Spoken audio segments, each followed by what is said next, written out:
So I was going to change out the starter on this Accord, this K24A4, and I got like 5 minutes into it, and I figured, hey, I'm just going to go ahead and record the process. So I kind of put everything back together loosely. So first things first, got to take off this cover. Should just be two 10 mil nuts.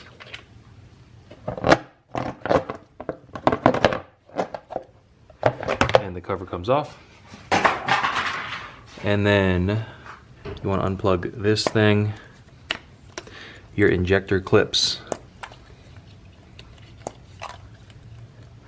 Just come off like that. Take off this grounding strap. It's a 10 mil.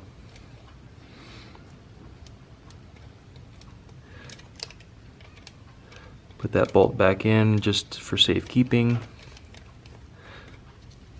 These, this harness kind of cover thing clips onto the fuel rail through these clips, so just pull that clip and lift up. Pull the clip, lift up. Brake booster vacuum line, take the clamp off, pull it off. This thing, I'm not quite sure what it does. Idle air control maybe, I don't know. Take that off. Take off your intake air temp sensor, throttle position sensor. I believe this is the map sensor. And then there's another 10 mil down here that kind of holds the harness to the intake manifold. Take that out, put the bolt back in for safekeeping. There's a clip here. You can see mine's already broken. It just comes out. And from here, you can remove the harness most of the way out. There's this plug down here. It just connects to that plug, and it clips on to the intake manifold brace. So if you look down there on your car, you can see that there's this black brace that braces the intake manifold to the block. It just has one of those slide-on clip things. So push the clip in, slide out, and then separate. So from here, take off the intake itself, and that is a Phillips screw. I already loosened it, so I can go ahead and continue loosening it by hand.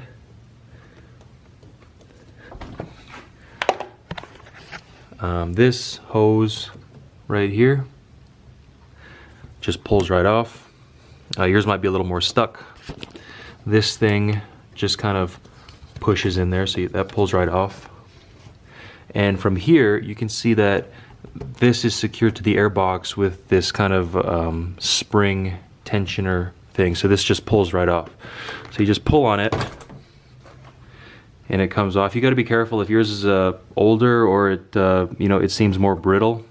Be very careful, because you can actually break the rubber. This one's still pretty pliable, so it came off pretty well. And from here, there's a bolt down here. It's a 12, I believe, and it just bolts the brace to the block. I already removed that, so take that out. And what I'm going to try is actually to just undo the intake manifold bolts and leave these coolant lines and the throttle linkage all together and just swing the whole thing out of the way. I'm gonna see if I can do that. Alright, so I think I was right. I think I'm gonna have enough room to sneak in there and do the starter. But all I did really was take out the 3 bolts down here and the 2 nuts, and then I just swung the intake manifold this way. There are some vacuum lines that kind of clip on. This one right here actually goes to that port right there, so remember to put that on when you reassemble. This other vacuum line just kind of clips on to that bit right there. Let's see if I focus. Yeah, that bit right there. Not really super essential if you don't put it back on, but that's where it goes. So now what I'm going to do is I'm going to take off the positive wire from the starter, and this signal wire just pulls right off. So I'm going to see if I can go ahead and get some things loosened up and move on. So, plenty of room now. What I did was I disconnected the alternator, so that's this plug just comes off, and then the 10 mil nut that holds the charging wire to the alternator that comes off. This harness down here slips off of this mount, and then everything's nice and free and open. So you can do the starter replacement, and you can even access the knock sensor back here. I'm gonna replace the knock sensor as well, just because I have the spare part and I'm in the area.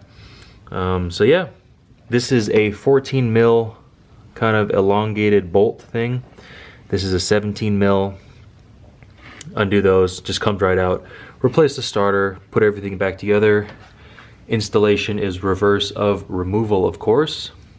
And that's about it. It's pretty simple, pretty straightforward. I've really only been at this for maybe 15 minutes or so, so this is not a bad starter job at all. If you have a basic set of hand tools, you should be able to do this no problem.